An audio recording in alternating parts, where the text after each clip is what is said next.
Assalamualaikum warahmatullahi wabarakatuh. Saya Prima Jaya Putra dengan NIM 18410010153. Saya membuat video ini untuk menyelesaikan tugas dari mata kuliah analisis bisnis dengan dosen Bapak Romeo. Di sini saya akan menjelaskan tentang interview atau wawancara. Teknik interview atau wawancara sebagai salah satu cara untuk teknik berkomunikasi dengan responden. Penelitian survei sangat erat kaitannya dengan pengumpulan data secara primer, sehingga interview merupakan salah satu teknik yang sering digunakan dalam penelitian survei. Survei sendiri adalah suatu teknik mengumpulkan informasi dari responden dengan cara menanyakan sejumlah pertanyaan terstruktur kepada responden. Kunci dari pengumpulan informasi adalah pada proses wawancara tersebut. Kecakapan pewawancara dalam berinteraksi dengan responden ikut menentukan kualitas informasi yang dikumpulkan. Pewawancara memiliki tugas pokok untuk membuat responden dapat berpartisipasi dalam survei dan mencatat informasi dari responden. Sedangkan pengertian dari wawancara adalah sebuah cara yang khusus dalam setting percakapan yang terstruktur, yang masing-masing pewawancara dan responden memiliki batasan peran yang dimainkan. Pengaruh pewawancara atau interviewer dalam keberhasilan suatu survei dapat dilihat dalam 3 kondisi, yaitu pewawancara memerankan suatu peranan yang utama di dalam tingkat jawaban yang diperoleh dalam wawancara tersebut. Kedua, pewawancara bertanggung jawab untuk menginisiasi dan memotivasi responden. Ketiga, pewawancara dapat menangani bagian-bagian interaksi wawancara dan proses tanya jawab yang standar dan tidak biasa.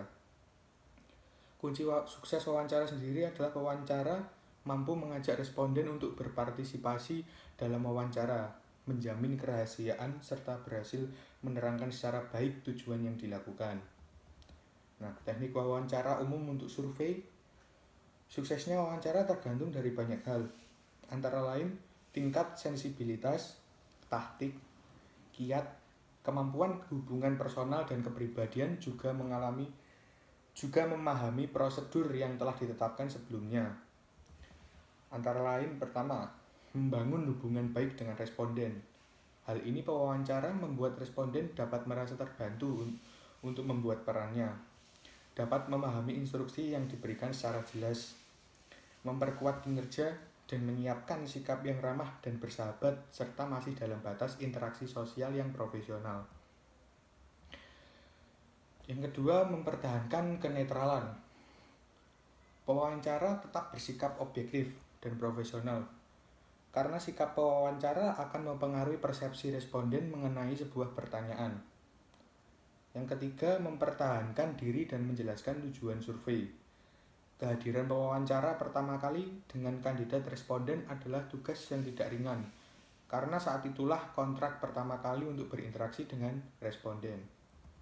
Yang keempat, mengajak responden bekerja sama.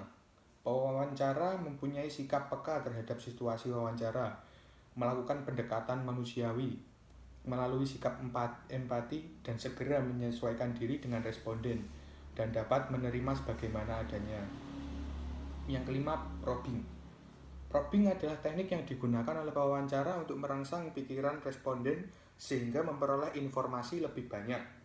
Dalam hal ini, pewawancara harus mampu komunikatif, rileks, interaktif, akrab, dan kritis, tapi tidak memojokkan responden dan tidak bernada interogasi. Yang keenam, mencatat hasil wawancara tersebut. Suatu pengisian kuesioner yang baik harus hanya mencatat apa yang dikatakan oleh responden tersebut, tidak menafsirkan jawaban dengan catatan. Interview atau wawancara survei tidak lain adalah penggunaan metode wawancara dalam kegiatan survei untuk tujuan pengumpulan data atau informasi terkait topik permasalahan yang akan diteliti. Tidak jauh berbeda dengan wawancara pada umumnya. Dalam wawancara survei berlangsung proses interview di mana terdapat dua pihak dengan kedudukan yang berbeda. Pihak pertama berfungsi sebagai penanya, disebut pula sebagai interviewer, sedangkan pihak kedua berfungsi sebagai pemberi informasi supplier, dan interviewee dan interviewer atau informan. Interviewer mengajukan pertanyaan-pertanyaan, meminta keterangan atau penjelasan sambil menilai jawaban-jawaban tersebut. Sekaligus ia mengadakan parafrase, mengingat-ingat dan mencatat jawaban-jawaban. Di samping itu juga menggali keterangan-keterangan lebih lanjut dan berusaha melakukan probing, rangsangan, dorongan untuk memperoleh informasi lebih lengkap dan akurat. Pihak interviewer diharap mau memberikan keterangan serta penjelasan dan menjawab semua pertanyaan yang diajukan kepadanya. Kadangkala bahkan membalas dengan mengajukan pertanyaan-pertanyaan pula. Hubungan antara interviewer dengan interviewer itu disebut sebagai relasi muka berhadapan muka yang tidak timbal balik. Maka interview ini dapat dipandang sebagai metode pengumpulan data dengan tanya jawab sepihak yang dilakukan secara sistematis dan berdasarkan tujuan research.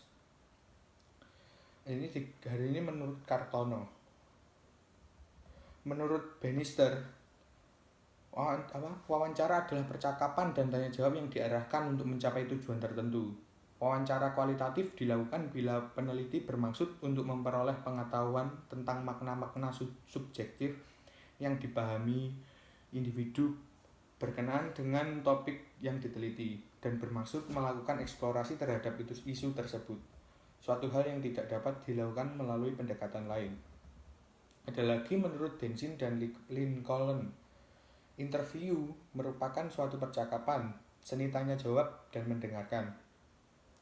Ini bukan merupakan suatu alat yang netral. Wawancara menciptakan situasi tanya jawab yang nyata. Dalam situasi ini, jawaban-jawaban diberikan.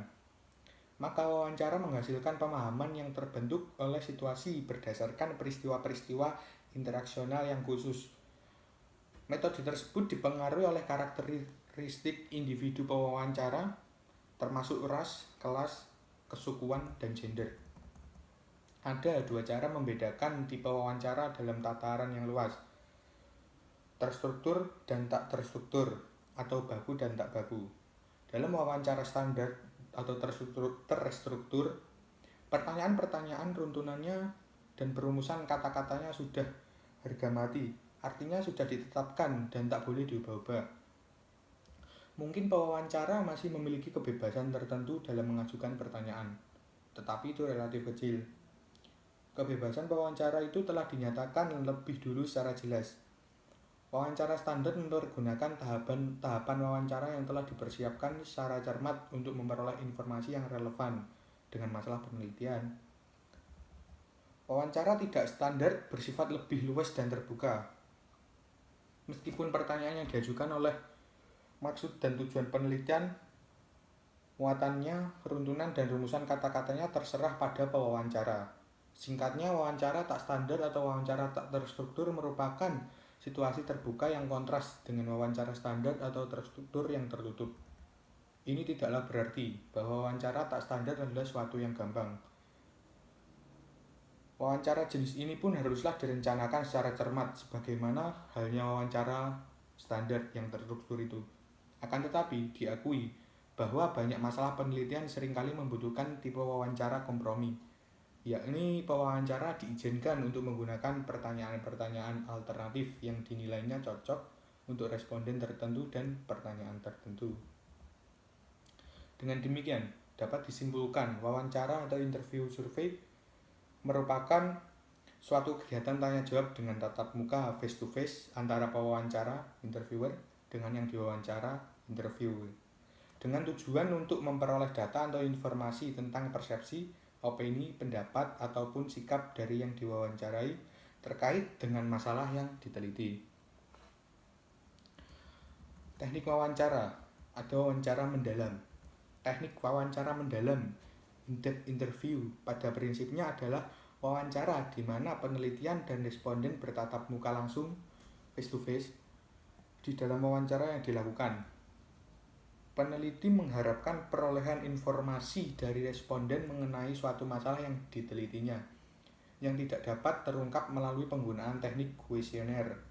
Oleh karena itu, dalam pelaksanaan wawancara mendalam, pertanyaan-pertanyaan yang akan dikemukakan kepada responden tidak dapat dirumuskan secara pasti sebelumnya, melainkan pertanyaan-pertanyaan tersebut akan banyak bergantung dari kemampuan dan pengalaman peneliti untuk mengembangkan pertanyaan-pertanyaan lanjutan sesuai dengan jawaban responden. Dengan perkataan lain, di dalam wawancara mendalam berlangsung suatu diskusi terarah di antara peneliti dan responden menyangkut masalah yang diteliti. Di dalam diskusi tersebut, peneliti harus dapat mengendalikan diri sehingga tidak menyimpang jauh dari pokok masalah serta tidak memberikan penilaian mengenai benar atau salahnya pendapat atau opini si responden tersebut. Melihat jenis pertanyaan yang digunakan dalam teknik wawancara mendalam, maka jenis pertanyaan yang digunakan adalah pertanyaan terbuka dibandingkan dengan pertanyaan tertutup. Jenis pertanyaan terbuka mempunyai kelebihan-kelebihannya, misalnya memungkinkan perolehan variasi jawaban sesuai dengan pemikiran si responden. Responden dapat memberikan jawabannya secara lebih terinci, serta responden diberikan kesempatan mengekspresikan caranya dalam menjawab pertanyaan. Serentak dengan itu, terdapat pula kelemahan pertanyaan terbuka.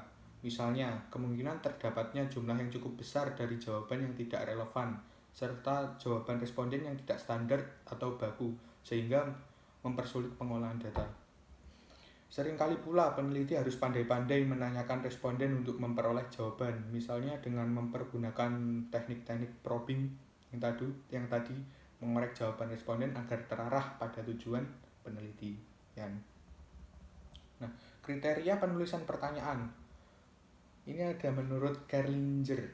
Berdasarkan pengalaman penelitian telah dikembangkan kriteria atau tata aturan penulisan pertanyaan. Terdapat 7 hal yang harus diperhatikan dalam menyusun pertanyaan. Yang pertama, apakah pertanyaan ini berkaitan dengan masalah penelitian dan sasaran-sasaran penelitian, kecuali pertanyaan-pertanyaan untuk memperoleh informasi faktual dan sosiologis. Semua pertanyaan dalam pedoman wawancara harus mempunyai fungsi tertentu dalam masalah penelitiannya. Ini berarti bahwa kegunaan setiap pertanyaan adalah untuk memancing informasi yang dapat digunakan untuk menguji hipotesis atau pertanyaan penelitian. Yang kedua, tepatkan tipe pertanyaan ini. Ada informasi tertentu yang dapat diperoleh dengan sebaik-baiknya bila menggunakan pertanyaan-pertanyaan terbuka, alasan perilaku, niat, dan sikapnya. Sebaiknya informasi lain tertentu dapat diperoleh dengan lebih cepat dan efisien bila kita menggunakan pertanyaan tertutup. Jika yang diminta responden hanyalah menyatakan pilihan yang lebih disukai di antara dua alternatif atau lebih, sedangkan alternatif-alternatif itu dapat diungkapkan secara jernih, sungguh tidak efisien bila kita menggunakan pertanyaan terbuka. Yang ketiga, apakah butir pertanyaan itu jelas dan tidak mengandung tafsir majemuk? Suatu pertanyaan yang tidak ambigu adalah yang tidak memungkinkan atau mengundang tafsir yang berlainan serta jawaban yang berbeda-beda sebagai hasil dari tafsir majemuk itu. Pertanyaan yang bersifat ambigu apabila pertanyaan itu menyodorkan dua kerangka acuan atau lebih.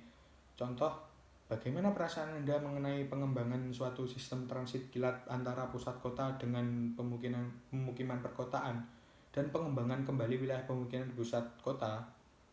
Andaikan responden tidak mengalami kesulitan oleh kerumitan dan alternatif-alternatif yang diajukan oleh pertanyaan ini, dia tidak akan dapat menjawab dengan menggunakan satu kerangka pikir dan pemahaman yang sama mengenai apa yang diinginkan oleh penanya.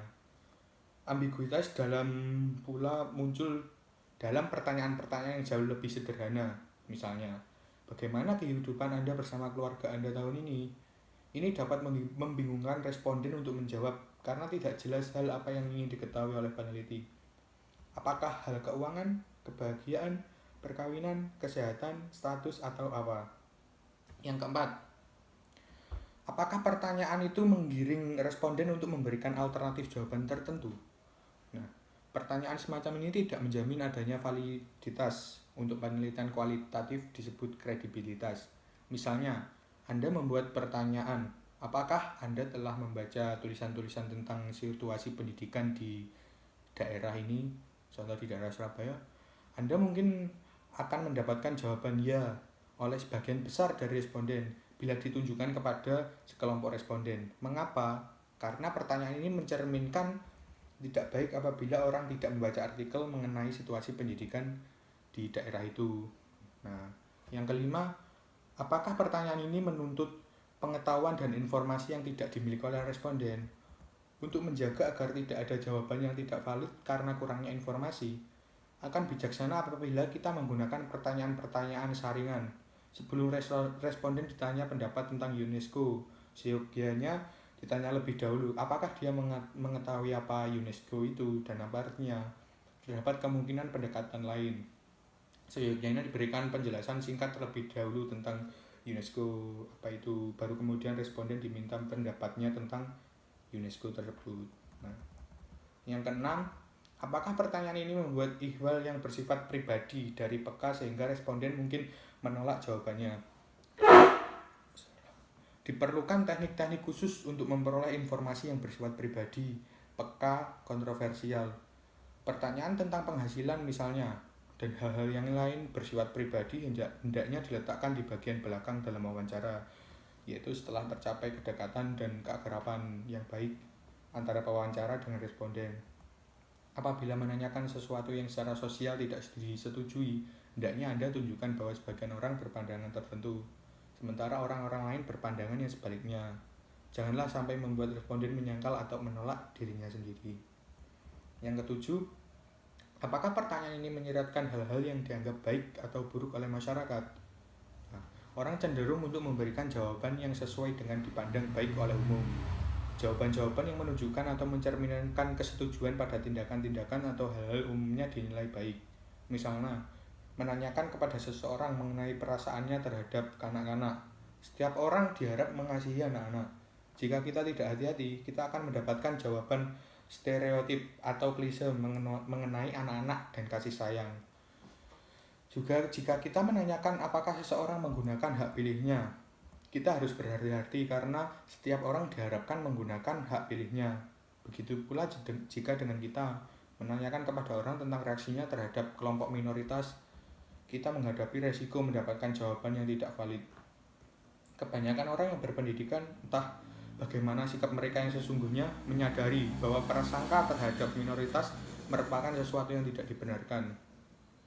Demikianlah, maka pertanyaan yang baik adalah yang tidak mengarahkan responden untuk mengungkapkan sentimen-sentimen yang dipandang baik secara sosial belaka.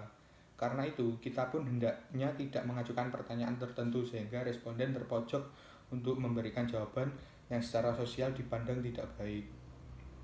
Nah, kali ini saya akan memberikan tips hal-hal yang perlu diperhatikan oleh interviewers atau pewawancara. Nah, yang pertama, jangan pernah terjebak dalam penjelasan yang panjang dari studi itu. Gunakan penjelasan standar yang diberikan peneliti. Nah, jangan pernah menyimpang dari pengantar studi yang sudah disampaikan, baik urutan pertanyaan atau rumusan pertanyaannya. Nah, yang ketiga, jangan pernah membiarkan individu lain melakukan interupsi wawancara. Membiarkan individu lain menjawab untuk responden atau memberikan saran atau pandangan pada pertanyaan itu. Dan jangan pernah mengarahkan suatu jawaban dan setuju atau tidak setuju dengan jawaban yang akan diberikan. Jangan memberikan kepada responden suatu ide dari pandangan pribadi Anda pada topik dari pertanyaan atau survei tersebut. Jangan pernah menafsirkan arti suatu pertanyaan. Cukup hanya mengulangi pertanyaan dan memberikan instruksi atau klarifikasi seperti yang diberikan dalam latihan atau dijelaskan oleh peneliti. Yang terakhir, jangan pernah memperbaiki, seperti menambahkan kategori-kategori jawaban atau membuat perubahan pada susunan-susunan kata. Nah, itu sedikit tips dari saya. Terima kasih. Assalamualaikum warahmatullahi wabarakatuh.